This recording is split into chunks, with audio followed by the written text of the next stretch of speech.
رحمت عالم صلی اللہ علیہ وسلم نے فرمایا، ایک شخص مسجد نبوی میں داخل ہوا، صحابی رسول ہے، اللہ کے نبی صلی اللہ علیہ وسلم نے فرمایا، میرے یارو جو ابھی مسجد میں داخل ہو رہا ہے وہ جنتی شخص ہے۔ صحابہ متوجہ ہو گئے کہ اللہ کے نبی صلی اللہ علیہ وسلم کس کو جنتی کہہ رہے ہیں۔ وہ مسجد میں آیا، میرے محبوب کی مجلس میں بیٹھ گیا۔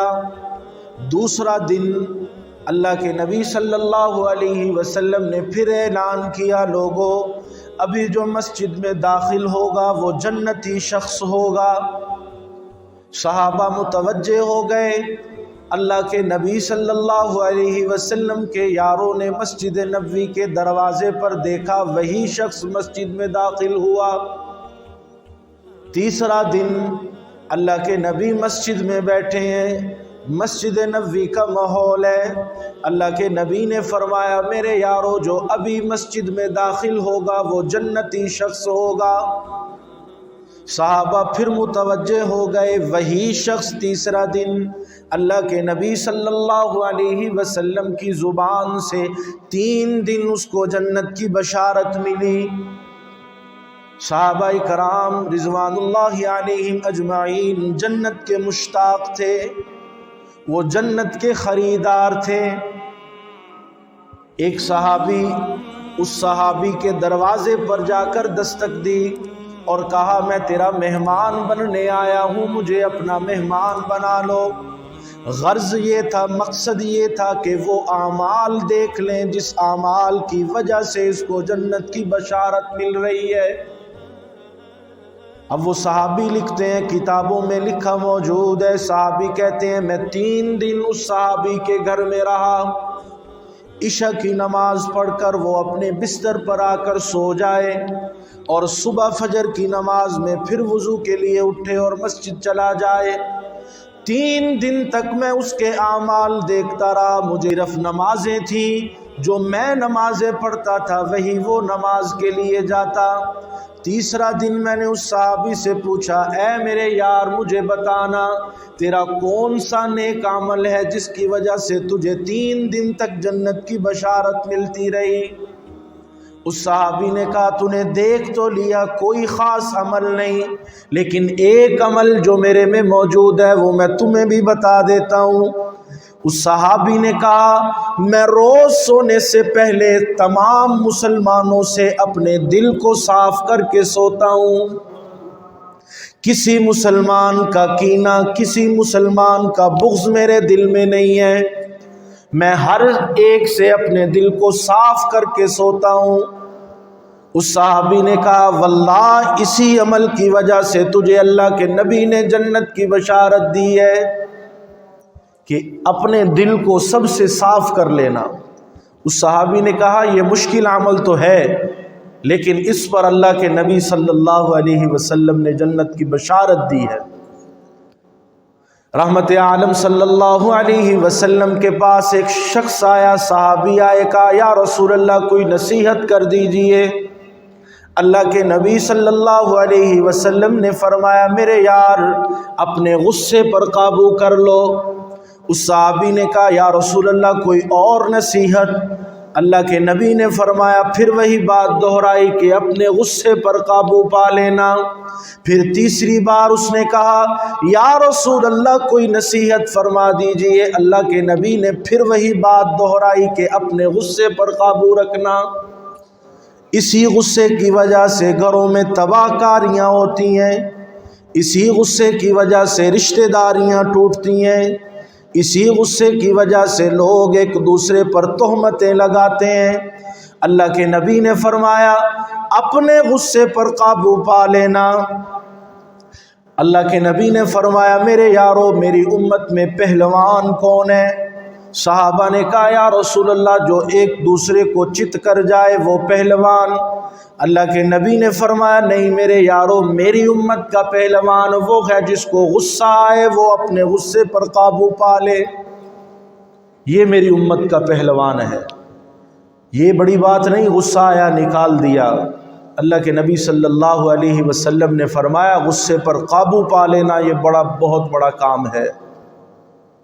رحمت عالم صلی اللہ علیہ وسلم نے فرمایا جس بندے کو غصہ آیا اور اس نے اس پر قابو پایا، زبان نہیں اس کی کھلی، اللہ کے نبی صلی اللہ علیہ وسلم نے فرمایا قیامت والے دن اللہ اس کے سامنے حوریں کھڑی کر دے گا، لے میرے بندے تو نے دنیا میں غصے پر قابو پایا، آج یہ تیرے سامنے حوریں ہیں، جو تجھے پسند ہے وہ لے جا جنت میں۔ غصے پر قابو پانا اتنی بڑی فضیلت ہے میرے دوستو۔ آج گھر برباد ہوتے ہیں تو غصے کی وجہ سے، گھروں میں ناچاکیاں ہیں تو اس زبان کی وجہ سے۔ رحمت عالم صلی اللہ علیہ وسلم نے فرمایا جو تم سے رشتے کو توڑے تم اس سے جوڑو، جو رشتہ داریاں تم سے توڑے تم اس سے جوڑو، جو تم پر ظلم کرے اس کے ساتھ اچھائی والا معاملہ کرو، جو تمہارے ساتھ برائی والا عمل کرے تم اس کے ساتھ اچھائی والا عمل کرو، یہ مومن کی شان ہے۔ رحمت عالم صلی اللہ علیہ وسلم نے فرمایا مسلمان کا مسلمان بھائی پر حق ہے، اسی طرف تو بھاگتے ہیں، نماز کی طرف، روزے کی طرف، حج کی طرف، کئی حج ہیں، کئی عمرے ہیں، نمازیں ہیں، تہجدیں ہیں، نوافل ہیں، صدقات ہیں، خیرات ہیں، لیکن حقوق العباد سے غافل ہیں۔ ماں کا کیا حق ہے، باپ کا کیا حق ہے، بیوی کا کیا حق ہے، بچوں کا کیا حق ہے، غافل ہیں اس سے۔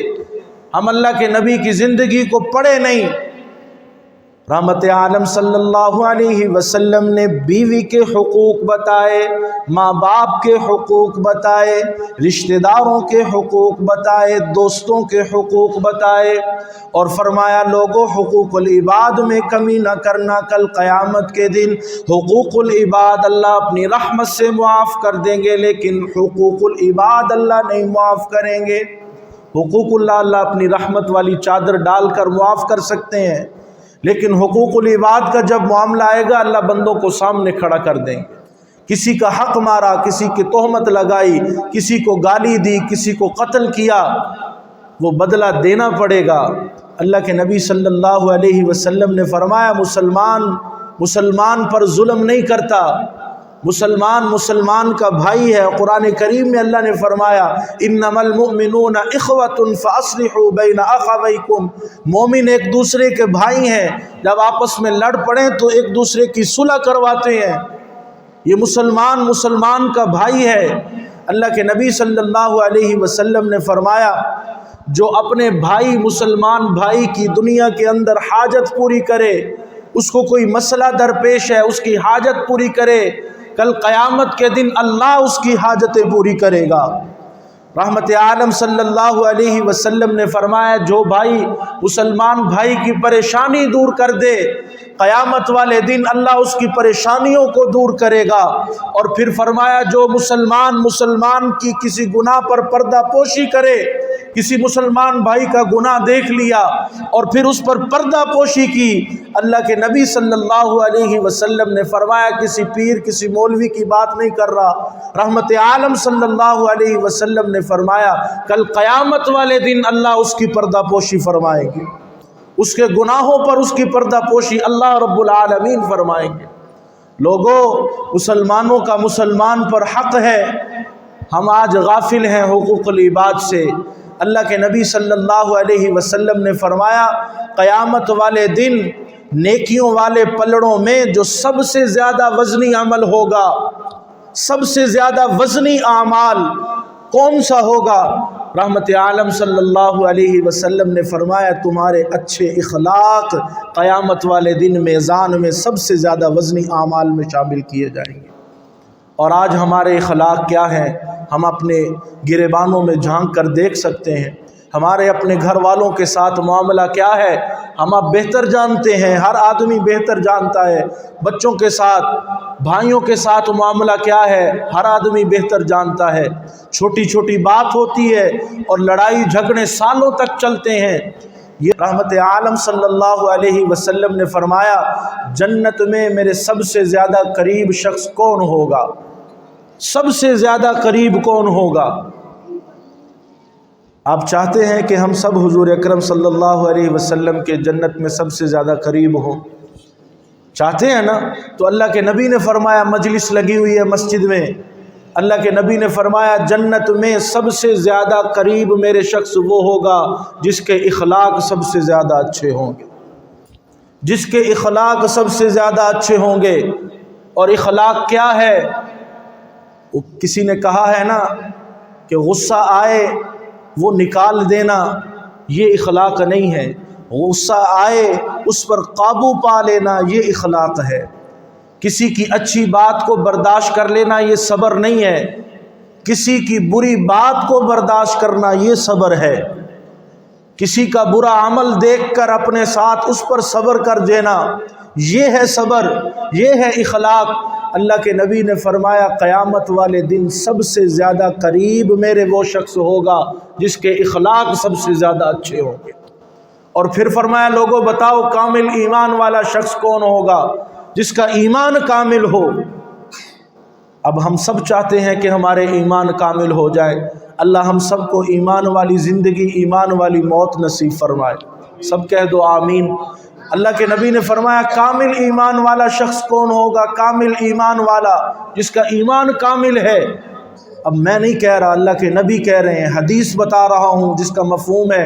اللہ کے نبی نے فرمایا کامل ایمان والا شخص وہ ہے جس کے سب سے زیادہ اچھے اخلاق ہیں۔ جس کے اخلاق اچھے نہیں اس کا ایمان کامل نہیں، وہ اپنے ایمان میں ذرا ٹٹولے۔ اللہ کے نبی نے فرمایا اس کا ایمان کامل تب ہوگا جب اس کے اخلاق اچھے ہوں گے۔ اللہ کے نبی نے فرمایا تم سب میں سب سے زیادہ اخلاق میرے اچھے ہیں۔ قرآن نے اس کی گواہی دی، نون والقلم وما یسطرون ما انت بنعمت ربک بمجنون وان لک لاجرا غیر ممنون وانک لعلی خلق عظیم۔ اے نبی آپ تو اخلاق عظیم کے مالک ہیں، آپ جیسا اخلاق کائنات میں کسی کا نہیں۔ وہ کتابوں میں، آپ سیرت کی کتابوں میں لکھا موجود ہے، ایک بڑھیا حضور پر کوڑا پھینکا کرتی تھی۔ آپ ذرا حالات چیک کریں، اپنے آپ اپنے گریبانوں میں نظر دوڑائیں، ایک عورت کوڑا پھینکتی اللہ کے نبی پر، اور اللہ کے نبی صلی اللہ علیہ وسلم ایک دن اس راستے سے گزرے، کوڑا نہیں پھینکا گیا، میرے محبوب اس کے گھر چلے گئے اور جا کر پوچھا آج کیا ماجرا، کوڑا نہیں مجھ پر گرایا؟ تو انہوں نے کہا وہ بڑھیا بیمار ہو گئی ہے جو آپ پر کوڑا کرکٹ پھینکتی تھی۔ اللہ کے نبی نے فرمایا چلو اس کے گھر تیمارداری کریں۔ جا کر اس کے دروازے پر دستک دی، اماں آج کوڑا نہیں پھینکا۔ اماں کہنے لگی آج کے بعد کوڑا کرکٹ ختم، آپ تشریف لے آئیں، اپنا کلمہ پڑھائیں، مجھے بھی اپنے ساتھ ایمان والا بنا لیں۔ ایک بڑھیا سامان اٹھایا، گٹھری اٹھائی سڑ پر وزن کی، اللہ کے نبی اس کے پاس گئے، کہا اماں جان یہ گٹھری مجھے دے دیں، آپ کی منزل تک میں آپ کو پہنچا دیتا ہوں۔ اماں نے وہ گٹھری اللہ کے نبی کو دے دی، آپ نے گٹھری اٹھائی، اماں کے ساتھ چل رہے ہیں۔ اماں اب شروع ہو گئی، اماں کہنے لگی ایک مکہ میں ایک آدمی آیا ہے، محمد اس کا نام ہے، عبداللہ کا وہ بیٹا ہے، لوگوں کو گمراہ کر رہا ہے، دین سے منحرف کر رہا ہے، آباء و اجداد کے دین سے پھیر رہا ہے۔ سارے راستے وہ اللہ کے نبی صلی اللہ علیہ وسلم پر طعن و تشنیع کرتی گئی۔ جب منزل پر پہنچی اللہ کے نبی صلی اللہ علیہ وسلم نے وہ گٹھری اماں کے حوالے کی، اماں اب مجھے اجازت دے دو۔ اماں کہنے لگی اے بھاگاں والے نوجوان، تیرے جیسا نوجوان میں نے نہیں دیکھا، اتنا خوبصورت ہے، خوبصیرت ہے، آ میرے گھر میں پانی پی کر جا، اپنا نام بتا کر جا، تو کون ہے، کس کا بیٹا ہے؟ اللہ کے نبی صلی اللہ علیہ وسلم نے فرمایا اماں جس کو سارے راستے تو گالیاں دیتی آئی ہے، طعن و تشنیع کرتی آئی ہے، میں وہی محمد بن عبداللہ ہوں، محمد الرسول اللہ، میں ہی وہ محمد ہوں۔ اس بڑھیا نے کہا اگر تو محمد ہے پھر یوں واپس نہ جانا، اپنا کلمہ پڑھا کے جنت کی ٹکٹ عطا کر کے جانا۔ میرے دوستو اخلاق کی وجہ سے دین پھیلا ہے، اچھے اخلاق کی وجہ سے۔ آج ہمارے میں اخلاق کی کمی ہے، اچھے اخلاق سے ہم خالی ہو گئے، چھوٹی سی بات پر لڑنا شروع ہو جاتے ہیں، گالیاں دینا شروع ہو جاتے ہیں، یہ ہمارے اخلاق کی کمی ہے۔ اللہ کے نبی نے فرمایا قیامت والے دن سب سے زیادہ قریب میرے، سب سے زیادہ قریب وہ شخص ہوگا جس کا اخلاق اچھے ہوں گے، جس کے اخلاق اچھے ہوں گے۔ تو آج میرے دوستو ہماری اخلاق کی کمی ہے، ہمارے گھروں میں لڑائیاں اس لیے ہیں، رشتہ داروں میں لڑائیاں اس لیے ہیں، معاف کرنے والا عمل ختم ہو گیا، برداشت کرنے والا عمل ختم ہو گیا، صبر کرنے والا عمل ختم ہو گیا۔ اللہ کے نبی نے فرمایا کامل ایمان اس شخص کا ہے، اس شخص کا کامل ایمان نہیں ہے جس کے اچھے اخلاق نہیں ہے، وہ کامل مومن نہیں ہے۔ اور کامل مومن وہ ہے، کامل ایمان والا وہ ہے جس کے اخلاق اچھے ہیں، جس کی زبان اچھی ہے۔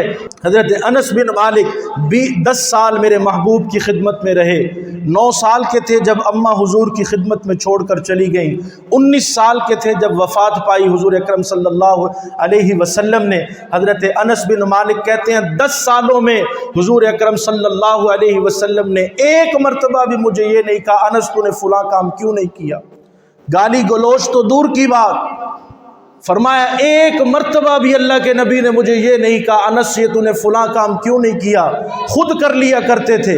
اللہ کے نبی صلی اللہ علیہ وسلم کی زوجہ حضرت اما عائشہ طیبہ طاہرہ فرماتی ہیں حضور اپنے کپڑوں کو خود سی لیا کرتے تھے، حضور صلی اللہ علیہ وسلم اپنے گھر میں خود جھاڑو دے لیا کرتے تھے، اپنے جوتوں کو خود سی لیا کرتے تھے۔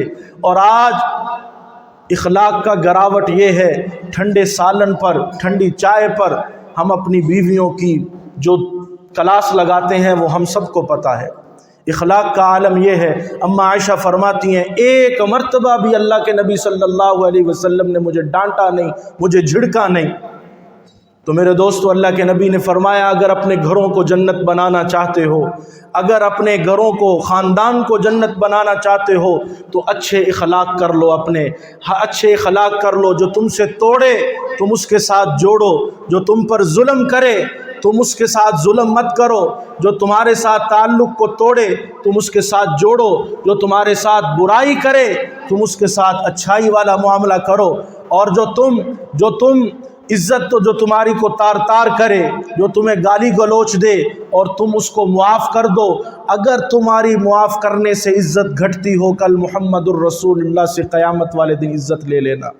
اگر معاف کرنے سے عزت میں کمی آتی ہو تو میں رسول اللہ کل تمہاری عزتوں کا ضامن ہوں، میرے دربار میں جب آؤ گے، میری شفاعت کے لیے جب آؤ گے، میں محمد تمہاری عزتوں کو پورا کروں گا۔ اس لیے میرے دوستو آج ہمیں ضرورت اس بات کی ہے ہم اپنے نبی کے اخلاق سیکھیں۔ گھروں کو جنت تب بنے گی، گھر جنت تب بنیں گے جب ہم اپنے نبی کے اخلاق اپنائیں گے۔ اللہ رب العزت سے دعا ہے اللہ تعالی ہمیں حضور اکرم صلی اللہ علیہ وسلم کی سیرت پر ان کے اخلاق کو پڑھ کر عمل پیرا ہونے کی توفیق عطا فرمائے۔ وما علینا الا البلاغ المبین۔